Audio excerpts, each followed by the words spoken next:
I can't find the words to explain to you how good these pro gamers are. He's actually stimming his units as he leaves the base. He's trying to get so many other players' face that there's not even time for the Phalanx to finish. Naniwa's got his army split up. He's got one attack on the right-hand side. Another chasing down the army. Storm's come down. These are the best of the best in esports history. And Hux starting to blink forward as the Zealots are removed. The supply goes in Hux's favor. So much energy. Where did that energy come from? Tanks desperately trying to target fire down Queens.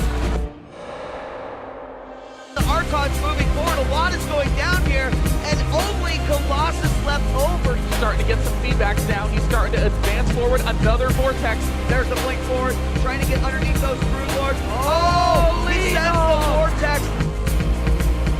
Are you ready?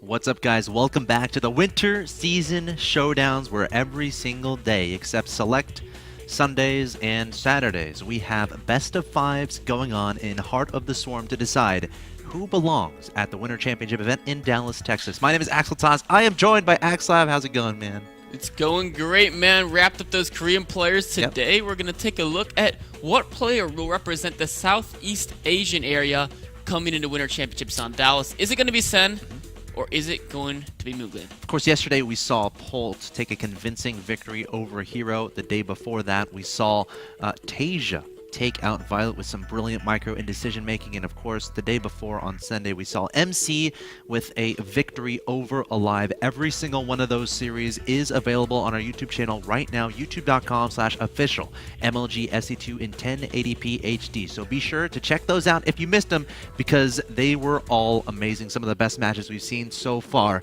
in the Winter Season Showdowns. But yes, you're right. That leads us to today, where we're going to watch the Southeast Asia individuals go after it. It's going to be Sen versus Moonglade, a best of five that starts right about now.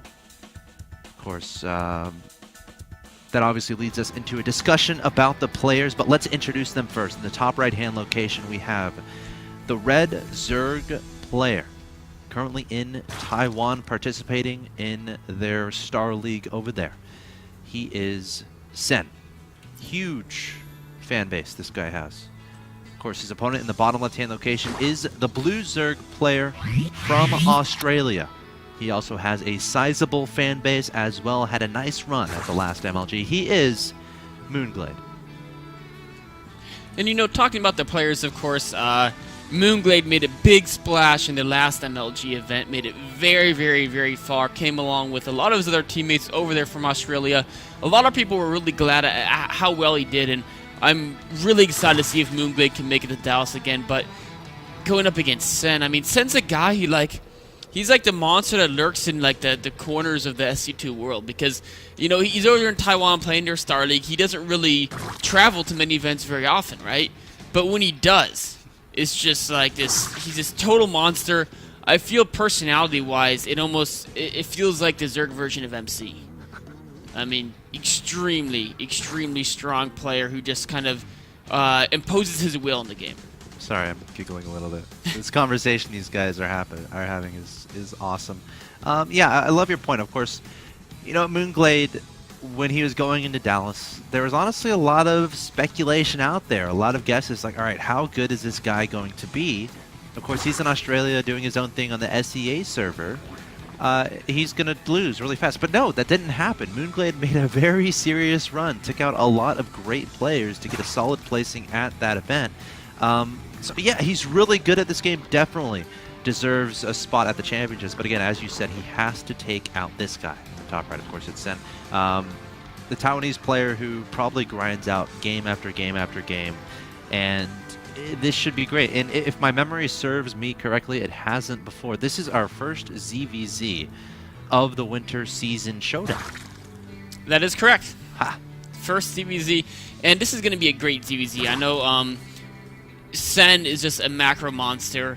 Moonglade is incredibly good at I mean, he has very, very good macro too. Maybe not quite as good as him, but very good. But what Moonglade does really well is he actually uses roaches extremely well. Like he doesn't just like use roaches like most people. He just smash them at your opponent and hope you have enough. Sure. He's really good at separating small groups of roaches, constantly harassing, working in some burrow movement, working in some drops, getting the most out of all of his units. Very, very good at basically knowing when to send small squads to different areas and how to control those small squads in different situations.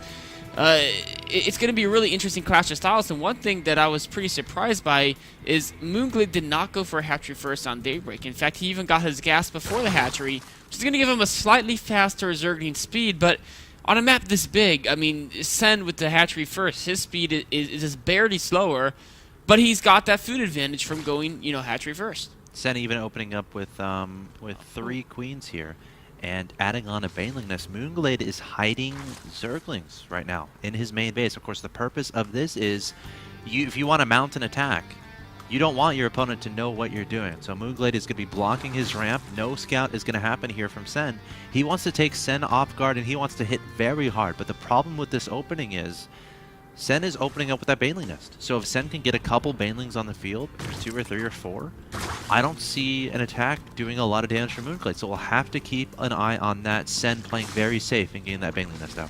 Of course, Sen is aware of this possibility because he knows his opponent's expansion was after the pool. Now he's going to see all those Zerglings piling out. He knows it's going to happen. We should see some Banelings immediately be morphed on the ramp. A perfect spot to put them. Of course, it's okay to let the Zerglings, mess up your mind in natural for a little bit. You do not want to let anything get into your main because then it gets really hard. Oh, the Banelings coming out. One getting exploded. A second is going to take out a lot of Zerglings, but still a lot of Zerglings here from Moonglade. Sen having to evacuate those drones. Actually going to turn and fight with them. A lot of Zerglings on the way here from Sen. Moonglade making nothing but drones, realizing, okay, my opponent has a Baneling Nest. This probably is not going to work. I'm going to transition.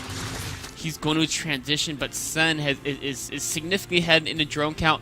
Moonglade also does not have a Baneling Nest quite yet, which means that Sen could, with all the units he's making, he's got speedings, he's got Banelings be morphed, he could potentially launch a counter, and Moonglade's only defense is going to be, a queen into speedings, so he does have a Spine Core halfway up now. His Baneling Nest is finishing, and it looks like Sen's not going to do a serious counterattack, just some light counter pressure, so Moonglade should be fine. Yeah, ZVC is all about threatening your opponent, getting them to make units and not drones, but then just barely being able to defend any aggressive attacks from your opponent. Sen coming in here, doing a decent amount of damage, targeting down a queen at the natural expansion. You don't want to lose those queens, and now going to start target firing down those drones. Sen trying to sneak in some, or Moonglade trying to sneak in some drones there, and is going to lose a couple as a cost. It's 41 to 30 in that harvester count. More importantly, Sen, his layer's already done, or about to finish. He's got 2 gases in his main, 2 gases in his natural. I think this is definitely going to be Spire play. Meanwhile, Moonglade hasn't even started the layer. He's only on 1